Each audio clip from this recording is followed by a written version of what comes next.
Oh, what's up, Cliff? You good? You know what? You know what's going on here? No, you don't. All right, get off. All right, feel way better today. Feel like I can walk and talk a lot better. So, one thing I want to go over a little bit, since we're all stuck in here, and this quarantine stuff. I'm just gonna keep on sharing my knowledge, if some people want to call it that, and if you don't want to call it that, then whatever. Go watch videos of squirrels mating or something. I don't give a shit. I don't. Okay, so what I want to go over is transmission options, not only in the S550 Mustang, but the S550 chassis in general, which includes the GT350. Paying attention? So when people talk about different gear ratios and different stuff of what's going on inside the trans, what people don't really know is what is actually happening. So before I get into all of these numbers, let's get into what actually happens in the trans first, that way you can understand what I'm talking about when I say different gear ratio selections. So, for example, T56 Magnum. The T56 Magnum is offered in a 297 or a 266 first gear. So, when you look at the trans input shaft, this is what actually goes into your clutch and butts up against the flywheel.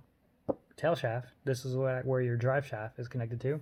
So when I'm talking about gear ratios, like a 297 first gear, input shaft is going to turn 2.97 times, while the output shaft is going to spin 1.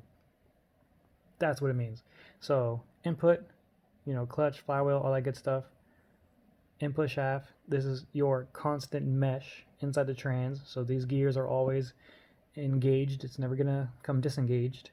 Depending on what gear you select here, for example, like this gear set, once the synchro is moved over and locks these two gear sets into place, that is your gear ratio flow, and you have a gear ratio.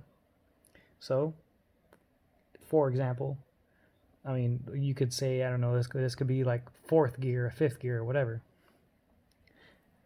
Goes from your input down over your constant mesh to your counter shaft, back over to your main shaft, and then back out. When you're locked in 1-to-1, the main shaft is all locked in together, and your input shaft and your output shaft speeds are going to be the same. So when you look at a 1-to-1, and that's why you dyno a car in 1-to-1, input shaft, output shaft speed is the same. That way you don't get a torque reduction number and your numbers are all thrown off. You get it? All right. I have a little makeshift. Move your head. Move. Just look at my hand. As you can see here, 366. And your breath stinks, dog. Yeah, I said it. I don't give a damn. Input shaft turns 3.661 for every one time the output shaft spins. So, I've laid out here two options with generic pricing as to how much it's going to cost you if you want to upgrade.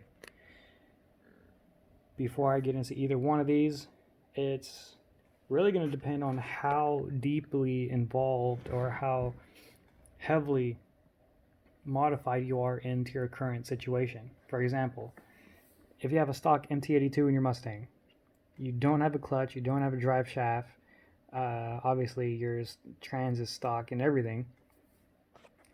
These are what you're going to look in price-wise to upgrade.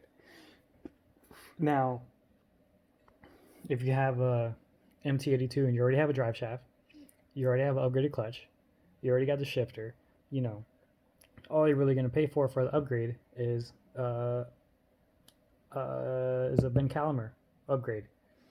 It's essentially going to be the same trans with a G-force gear set, badass stuff inside. When I refer to the upgrades, I'm going to refer to Ben Calamer because that's where all the badass stuff comes from. Anyone that's racing in any stick shift stuff, up until you get into a face plated gear set, most of these guys out here are running Ben Calamer stuff. And hopefully I can get a ride along in my boy's 17 won a Lee SS, who he upgraded his TR6060 over to Ben Calamer. and when he gets that back, we'll see what that's about. I didn't really include a TR60 in here because if you see these, by me showing you these options, you'll be able to go and to look in a TR6060 and see what's going to be best for you. So let's just go and start with the MT82 in the S550 platform, or even the S197 platform if you want to look at it like that. If you're going from the stock gear ratioed MT82 and you upgrade to a stage 3, your gear ratios are really not going to be that much different. You can see, oh my goodness, look at that. We got, you know, a 366 to a 344. So your first gear, second, pretty much every gear is just going to be a hair bit longer. Fifth, 1.1, you know, so when you dyno it, you can give or take some numbers. So all in all right here, not really too much crazy stuff going on other than having the gears a little bit longer. So if you already have a set of 373s in the car, for the rear gear ratio, you know, you'll be okay. Or if you're boosted on some badass stuff, you want to run some 355s or 331s, you really have nothing to worry about other than, you know, contacting your tuner and make sure, you know, because when you do change the gear ratios, you are going to change your output speed and your mile an hour. So you got to work around cruise control stuff, all that other kind of stuff. If you have no lift functions or whatever, you're going to have to take this into consideration.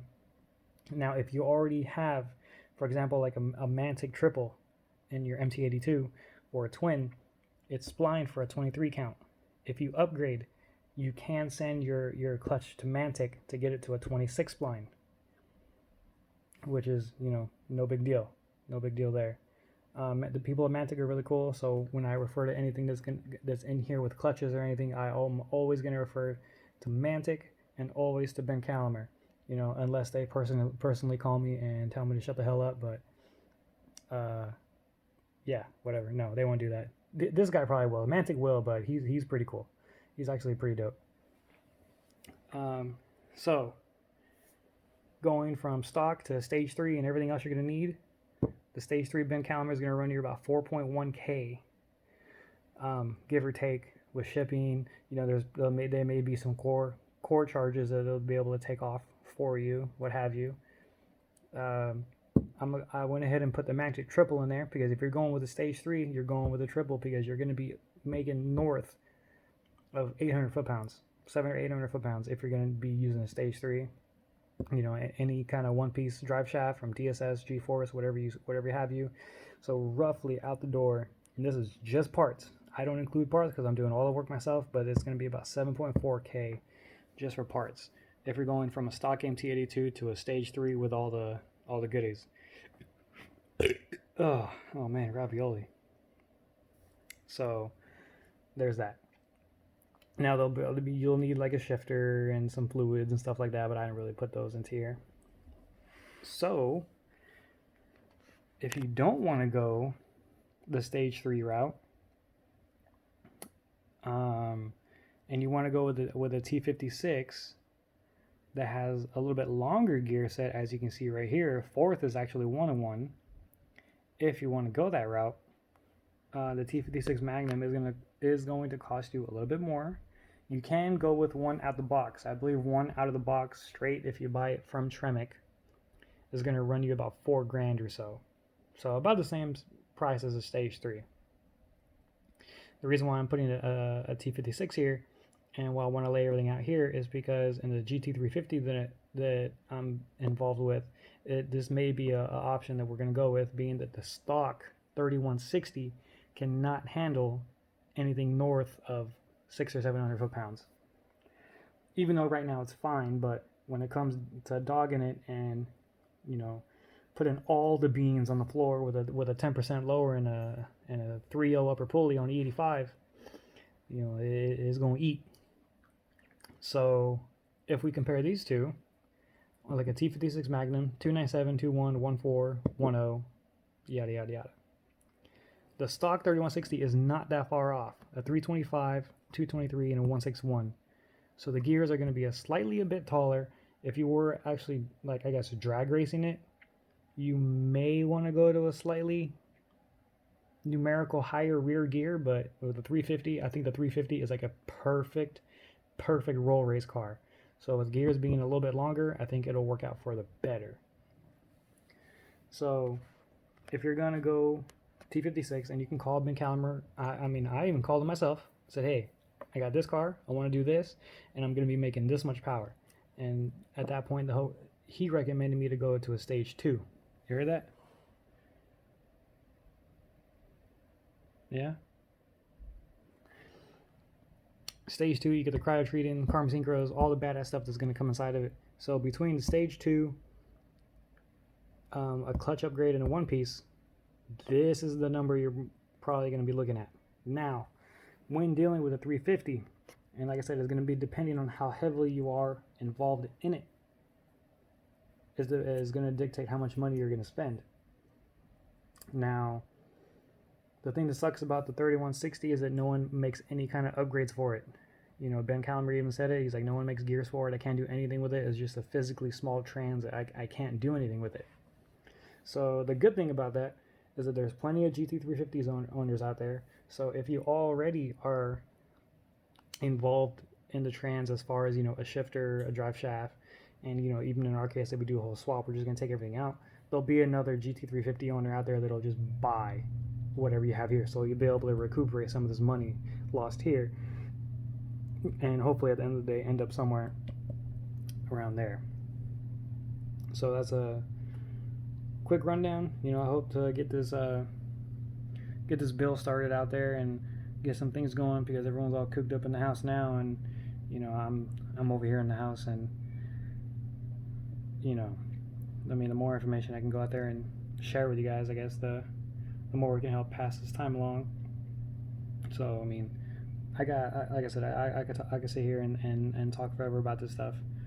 The T56 Magnum XL is the same spline count as the TR3160, being that they're both being made by Tremec. So we have a twin in the car now. When we contact Mantic and we can go upgrade to a triple, they're not going to charge us the full price for a triple. All it is just an upgrade, send the discs in, and there are a few things here, like we got to use a different flywheel and a different flange for the differential, but you know, that's kind of like minor stuff at that point. This is just the general ballpark number.